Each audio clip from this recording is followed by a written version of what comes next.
कई साल पहले किसी मुल्क पर एक बादशाह हुकूमत करता था जिसका नाम इब्राहिम था। उसका एक बेटा था। जब बच्चा पैदा हुआ तो बादशाह की खुशी की कोई इंतहा न थी। उसने फौरन नजूमी को बुलवाया ताकि वो बताए कि शहजादे की किस्मत में क्या लिखा है। नजूमी ने किताब खोली और इल्म नजूम के हिसाब से शहजादे की किस्मत का हाल देखा। जब नजूमी हिसाब किताब कर रहा था तो बादशाह ने देखा कि उसके चेहरे पर एक रंग आता है और दूसरा जाता है। वो बार बार किताब के सफ़े उलट पुलट कर रहा था जैसे उससे हिसाब किताब में कोई गलती हो रही हो। जब काफी देर गुजर गई और कुछ न मिला तो बादशाह के सब्र की इंतहा न रही। उसने पूछा, नजूमी जल्दी बताइए हमारे बेटे की किस्मत में क्या लिखा है। बुरी खबर है बादशाह सलामत, आप ना ही सुने तो ही अच्छा है। मगर बादशाह ने इजरार किया और कहा कि मैं अपने बेटे की किस्मत का हाल जान कर रहूंगा ताकि अगर वो किसी मुसीबत में गिरफ्तार होने वाला है तो उसे बचा सकूं। कम से कम ये तो बताइए कि उसे किस चीज से खतरा है। बादशाह सलामत, अब आप जानना चाहते हैं तो सुनिए। पहला खतरा ये है कि आपके बेटे को शेर खा जाएगा और अगर किसी तरह वो शेर के पंजे से बच भी निकला तो उसके बाद वो होगा जो मैं बताना नहीं चाहता। मैं ये बात अपने मुंह से नहीं निकाल सकता। शेर के खा जाने से ज्यादा खतरनाक बात क्या हो सकती है, आप बताइए तो सही। बादशाह ने जरा सख्त लहजे में हुक्म दिया। नजूमी खामोश रहा। नजूमी पर बड़ी मुश्किल से थोड़ा सा असर हुआ और कुछ देर के बाद गला साफ करते हुए बोला, बादशाह सलामत, मुझे डर लगता है। बादशाह ने कहा, डर किस बात का? नजूमी बोला, अगर मैंने सब कुछ बता दिया जो सितारे कहते हैं तो मुझे डर है कि मेरी जान की खैर नहीं। नहीं, हरगिज नहीं। मैं कसम खाकर कहता हूँ कि तुम जो कुछ भी कहोगे मैं सब्र से सुनूंगा, बल्कि तुम्हारा बाल भी पीका नहीं होने दूंगा। बादशाह सलामत ने जवाब दिया। बादशाह की बात सुनकर उसने इत्मीनान का सांस लिया। मैं आपको सब कुछ सच बताता हूँ। उसने कहा, अगर शहजादा शेर का निवाला बनने से बच गया तो वो आपको जान से मार डालेगा। बादशाह ने ये बात सुनकर चुप साध ली। कुछ देर तक नजूमी को ऐसे ही देखता रहा जैसे उसे कुछ सुझाई न दिया हो। फिर दोनों हाथ आसमान की तरफ उठाकर दुआ मांगी। दुआ के बाद नजूमी से बोला, जो कुछ भी हो मैं अपनी और अपने बेटे की जान बचाने की कोशिश करूंगा, लेकिन सितारे गलत भी तो कह सकते हैं। नजूमी ने बादशाह को तसल्ली देते हुए कहा, बिल्कुल गलत कह सकते हैं। नजूमी ने बादशाह को खुश करने के लिए कह दिया, वरना उसे यकीन था कि सितारे गलत नहीं कहते। बादशाह इब्राहिम ने उसी वक्त अपनी बदनसीबी के साथ लड़ने का फैसला कर लिया। उसने महल से कई मील दूर पहाड़ की चोटी पर एक अलग थलग जगह तलाश की जहाँ हैवान और इंसान किसी का गुजर न हुआ हो। उसने जमीन के अंदर एक तहखाना बनवाया जिसमें उसका बेटा रह सके। उस तहखाने का एक ही दरवाजा था जिस दरवाजे को दरख्तों और झाड़ियों से अच्छी तरह ढांप दिया गया। जब तहखाना मुकम्मल हो गया तो मासूम शहजादे को उसमें उतार दिया गया। शहजादे की उम्र 1 या 2 साल थी। शहजादे के साथ उसकी आया भी उसके साथ थी। दोनों उस तहखाने में रहने लगे। दिन और साल गुजर गए। बादशाह महीने में एक बार अपने दरबारियों के हमरा उस तहखाने में आता। दरवाजे से नीचे कमरे में सीढ़ी लगा दी जाती। शहजादा और उसकी आया दोनों उसी के जरिए बाहर आते। बादशाह बेटे को गोद में लेकर प्यार करता और कुछ देर तक उसके साथ खेलता रहता। इसके बाद आया को हुक्म दिया जाता कि वो बच्चे को लेकर नीचे चली जाए। इसके बाद वो घोड़े पर सवार होता और गमज़दा दिल के साथ महल में वापस आ जाता। इसी तरह वक्त गुजरता गया और इब्राहिम का बेटा 7 बरस का हो गया। एक रोज इत्तेफाक से शिकारियों की टोली एक शेर का शिकार करते हुए वहां जा पहुंची और शेर कहीं छुप जाना चाहता था। शेर दौड़ता हुआ उस तहखाने के पास पहुंचा जहां झाड़ियों से दरवाजा बना हुआ था। जो ही शेर का भारी भरकम जिस्म गार के दाहने पर घास और झाड़ियों पर पड़ा, वो तहखाने के अंदर जा गिरा। शेर घबराया हुआ था और उसे भूख भी लगी हुई थी। उसकी नजर शहजादे पर पड़ी तो उसने शहजादे पर हमला कर दिया। शहजादा बेहोश होकर गिर पड़ा। आया को अंदाजा हो चुका था कि उस भूखे शेर ने उसकी तिक्का बोटी करके रख दी होगी। शहजादा इसी तरह बेहोश पड़ा था। इस अरसे में शिकारी शेर को तलाश करते हुए तहखाने के पास जा पहुंचे। उन्हें यहाँ आकर पता चला कि शेर के दौड़ने की आवाज जमीन के अंदर से आ रही है। उन्होंने झांक कर देखा तो तहखाने में शेर मौजूद था। उन्होंने शेर पर पत्थरों की बारिश कर दी, यहाँ तक कि उसे जान से मार डाला। फिर उन्होंने रस्सी बनाई और बड़ी होशियारी से तहखाने में उतर गए। तहखाने की बनावट और सजावट देखकर शिकारी बहुत ही हैरान हुए और वहाँ कई कमरे थे और हर कमरे में कीमती कालीन और ऊपर फानूस लटक रहे थे। कमरों को इतने कीमती साजो सामान से सजाया गया था कि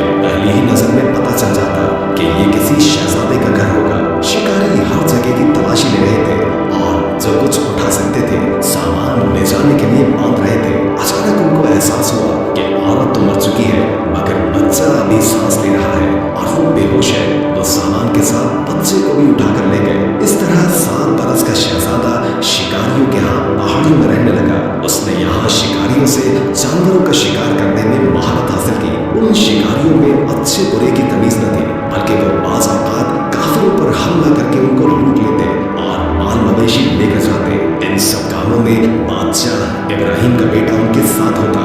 शिकारियों के साथ रहकर वो भी उन जैसा लापरवाह और जिस्मानी तौर पर मजबूत हो चुका था। वो नहीं जानता था कि वो कौन है और उसके माँ बाप कौन है। वो तो शिकारियों में शिकारी था और लुटेरों में लुटेरा। एक रोज शाम के वक्त शहजादे और उसके दूसरे साथियों ने एक काफिले पर हमला कर दिया और इत्तेफाक से ये हथियारों से खूब लदा हुआ था। काफिले वालों ने डाकुओं का डट कर मुकाबला किया। खून रेज जंग हुई और शहजादा जख्म खाकर बेहोश हो गया। अगली सुबह जब उसे होश आया तो उसने देखा कि काफिले का कहीं नामो निशान तक नहीं था और उसके साथी भी कहीं नजर नहीं आते थे। वो मारे गए थे या कहीं गए थे, ये अंदाजा लगाना भी मुश्किल था। शहजादा हिम्मत करके उठा। उसके जख्मों से खून रिस रहा था और पूरा जिस्म भी दर्द हो रहा था। उसने इधर उधर देखा तो दूर दूर तक कोई नजर नहीं आया। आखिर हिम्मत करके वो रास्ते पर चलने लगा जिधर से एक दिन पहले वो और उसके साथी आए थे। उसका ख्याल था कि शायद इस तरह वो अपने साथियों से जा मिले। अभी वो ज्यादा दूर नहीं गया था कि एक शख्स मिला जो किसी खजाने की खोज लगा रहा था। ये खोजी भी बड़े अजीब और गरीब किस्म के लोग होते हैं, पगले और दीवाने, लेकिन इनमें खास बात यह होती है कि ये छुपे हुए खजानों की तलाश में जंगल जंगल सहरा सहरा छानते रहते हैं। बाज़ औक़ात दूसरे लोग इनको मुलाजिम रख लेते हैं और इन लोगों की किस्मत बड़ी खतरनाक होती है। खजाने को निकालने के लिए इन्हें जमीन को दूर तक खोदना होता है और खोदते खोदते ये पाताल तक पहुंच जाते हैं। इनमें से बाज लोगों को दुनिया में दोबारा आना नसीब नहीं होता और बाज़ औक़ात अपनी अक्ल खो बैठते हैं। खजानों के खोजी ने इब्राहिम के बेटे को रोक कर पूछा, कहाँ से आए हो? जमीन के अंदर से, शहजादे ने जवाब दिया और फिर सारी दास्तान सुना डाली। फिर तो तुम बड़े काम के हो, खोजी ने खुश होकर कहा, आओ मेरे साथ, अब हम मिलकर खजानों की खोज लगाएंगे। शहजादा उनके साथ उस गार में रहने लगा।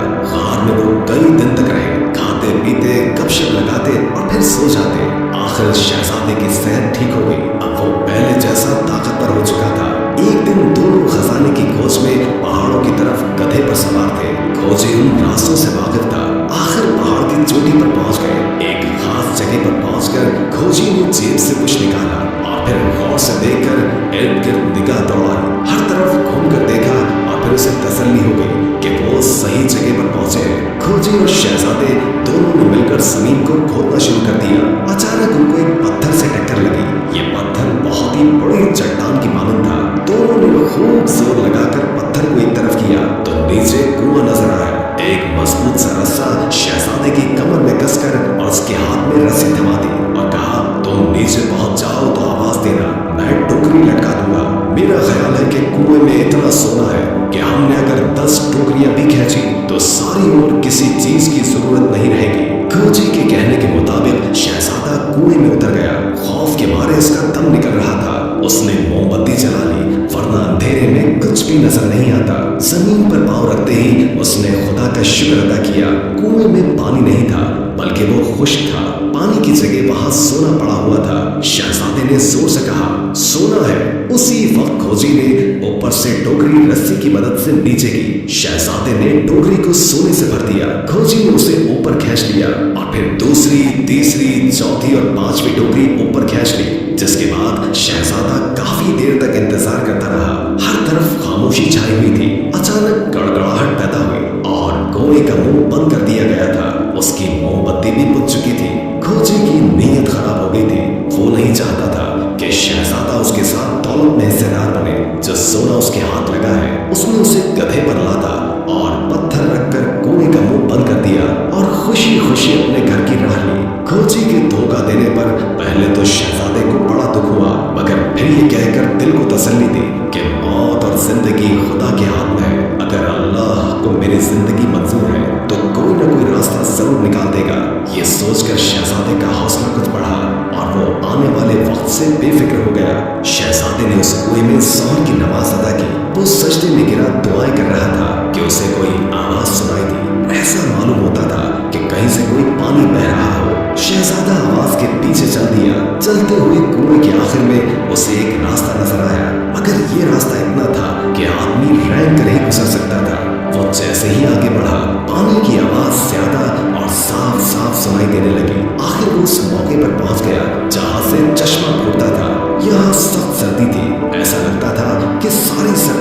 से निकलकर पहाड़ों में फैलती है। शहजादे ने अपने आप को समझाया, ठीक है, अगर खुदा की यही मर्जी है तो बिस्मिल्लाह, मैं इसी रास्ते पर चलूंगा। जिंदगी और मौत खुदा के हाथ में है, ये कहा और पानी में कूद गया। पानी की तेज लहरें उसे कहीं से कहीं ले गई। अंधेरी और लंबी सुरंगों में से होता हुआ वो ऐसे सफर पर जा रहा था जिसके मुतालिक उसे कुछ भी मालूम नहीं था। और फिर उसे अपने सामने से रोशनी नजर आई। यूं लगता था कि वो अब चट्टानों से निकलकर एक खूबसूरत वादी में पहुंच चुका है। उस वादी में पहुंचकर शहजादे पर धूप की गर्म किरणें पड़ी तो उसे कुछ होश आया। हिम्मत करके वो दरिया के किनारे चलने लगा। फिर पत्थरों का सहारा लेकर दरिया से बाहर आ गया। काफी देर तक किनारे पर चल रहा था। धूप से उसके कपड़े भी सूख चुके थे। अब उसे भूख ने सताया तो वो आहिस्ता आहिस्ता दरिया के बहाव के साथ चलने लगा था।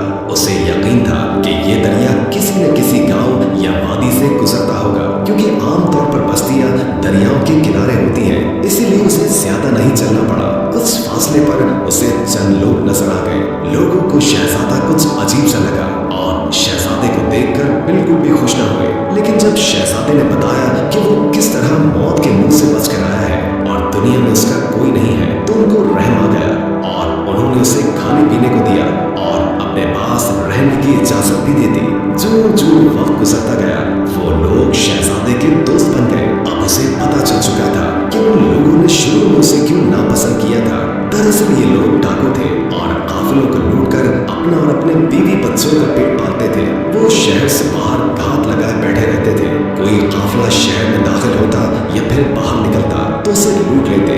ये शहर इब्राहिम बादशाह की सल्तनत में आता था। शहजादे को उनकी जिंदगी बेहद पसंद आई और वो उनमें घुल मिल गया। उसने सोचा, मेरी किस्मत में यही लिखा है तो मैं इन्हीं के साथ रहूंगा। शहजादे ने अपने आप को समझाया और उन लोगों में शामिल हो गया। कई माह गुजर गए। शहर के लोगों ने बादशाह से दरखास्त की कि हमें इन कसाकों की लूट खसूट से बचाया जाए। लुटेरों के हाथों इनकी जान हर वक्त खतरे में रहती है। शायद ही कोई काफिला होगा जो बगैर लुटे अपने शहर में दाखिल हो। सौदागरों ने कारोबार करना छोड़ दिया है। बाजार खाली पड़े हैं। खाने की चीजों की कीमत बढ़ चुकी है। गरीबों की हालत बदतर हो रही है। बादशाह इब्राहिम को जब यह खबर मिली तो उसने डाकुओं से निपटने का फैसला किया और एक फौजी दस्ता लेकर रवाना हो गया। तकरीबन 1 मील का फासला तय करने के बाद फौज डाकुओं के सर पर जा पहुंची थी और उन्होंने उन पर हमला कर दिया। दोनों तरफ के लोग बहादुरी से लड़े। डाकू तादाद में कम थे। फौज का पल्ला भारी रहा। शाम होने तक डाकुओं के बहुत से साथी मारे गए या उन्हें कैदी बना लिया गया। शहजादे को इस जंग में बड़ा लुत्फ आ रहा था और वो बड़ी बेजिगरी से लड़ रहा था। जब उसने देखा कि उसके साथी मर रहे हैं तो वो दूर से शाही फौज पर तीर बरसाने लगा। वो फौजी चौकी थी और शहजादे का तीर बादशाह को जाकर लग चुका था और शहर वापस आ गया। बड़ी मुश्किल से घोड़े से उतरा और हकीमों को बुलवाया गया, मगर सीने का जख्म इंतहाई गहरा था कि बादशाह की जिंदगी की कोई उम्मीद नहीं थी। इसी हालत में कई दिन गुजर गए। आखिरकार हकीमों ने बताया कि बादशाह का वक्त आ चुका है और उसे कोई नहीं बचा सकेगा। उसी मौके पर बादशाह ने नजूमी को बुलवाया और कहा कि कई बरस बीत चुके हैं। तुमने बताया था कि अगर मेरा बेटा शेर का लुकमा न बना तो वो मुझे मार डालेगा। जी बिल्कुल, नजूमी ने जवाब दिया। और तुम्हें यह भी याद होगा कि जब हमने उस तहखाने की तलाशी ली थी जिसमें शहजादे को रखा गया था तो वहां शेर की लाश के सिवा कुछ न मिला था। तो फिर मेरे बेटे को किसने बचा लिया? और ये नौजवान वही होना चाहिए, क्योंकि मेरी मौत उसी के हाथों लिखी है। मगर मैं इस वक्त एक डाकू के तीर से मर रहा हूँ। क्या ये मुमकिन है? हुजूर, अगर आपका बेटा जिंदा है तो वो डाकू के इस ग्रुप में शामिल है। बादशाह ने जब ये सुना तो हुक्म दिया कि कैदियों को उसके सामने लाया जाए। जब वो बादशाह के सामने हाजिर हुए तो बादशाह ने पूछा, तुम में से किसी के तीर से मैं जख्मी हुआ हूँ? एक डाकू आगे बढ़ा और एक नौजवान की तरफ इशारा करते हुए कहने लगा, ऐ बादशाह, आप इस नौजवान के तीर से जख्मी हुए हैं। ये नौजवान चंद महीने पहले हमारे ग्रुप में शामिल हुआ था। हम में से कोई भी इसके बारे में नहीं जानता कि ये कौन है और कहां से आया है। इब्राहिम ने नौजवान से पूछा, तुम्हारा नाम क्या है और तुम कहां के रहने वाले हो? ये सुनकर नौजवान बोला, मुझे इब्ने इब्राहिम यानी इब्राहिम का बेटा कहते हैं। यही मेरा नाम है और इसके सिवा और कुछ नहीं जानता। मुझे नहीं मालूम कि मेरा बाप कौन था। बस इतना याद है कि जब मैं बच्चा था तो एक तहखाने में रहता था। मेरे साथ मेरी आया थी। फिर एक रोज शेर आया और उसने हम दोनों पर हमला कर दिया। मेरी आया मर गई और मैं जख्मी हो गया। शहजादे ने बादशाह को बताया कि किस तरह शिकारियों ने उसकी परवरिश की। वो जख्मी हुआ तो किस तरह खजाने की खोजी ने उसकी देखभाल की और उसे धोखा देकर सारा सोना लेकर वहां से रफू चक्कर हो गया। और फिर वो किस तरह कुएं से निकलने में कामयाब हो गया और फिर वो डाकुओं के ग्रोह में शामिल होकर काफिलों को लूटने लगा। सारी कहानी सुनाकर शहजादे ने बादशाह से दरखास्त की, बादशाह सलामत, मेरे साथियों को आजाद कर दीजिए। आप मेरे तीर से जख्मी हुए हैं, इसमें इनका कोई कसूर नहीं था। इब्राहिम ने कहा, यही मेरा बेटा है। और फिर बाकी कैदियों के बारे में हुक्म दिया कि अगर ये कसम खाएं कि आइंदा लूट मार नहीं करेंगे तो इन्हें आजाद कर दिया जाएगा। और उसके बाद अपने साथियों और वजीरों को बुलाकर कहा, ये मेरा बेटा है और मेरे बाद ये बादशाह बनेगा। शहजादा सब कुछ बड़ी हैरानी के साथ देख रहा था। बादशाह ने अपने बेटे को गले लगाया और अपनी जान दे दी। इस तरह शहजादा अपने बाप से मिला और अपने वालिद के बाद तख्त का मालिक और बादशाह बन गया। उम्मीद है कि आज की वीडियो आपको अच्छी लगी होगी। अगर वीडियो अच्छी लगी हो तो लाइक करके हमारे चैनल को सब्सक्राइब कर दें और बेल आइकॉन को क्लिक कर दें ताकि हमारी नई आने वाली वीडियोस का आपको पता चलता रहे। हमने पूरी कोशिश की जितना इल्म हम आप तक पहुंचा सके हम पहुंचा दें। अगर जिंदगी रही तो एक और वीडियो के साथ इंशाअल्लाह हाजिर होंगे। अभी हमें इजाजत दीजिए। अल्लाह हाफिज।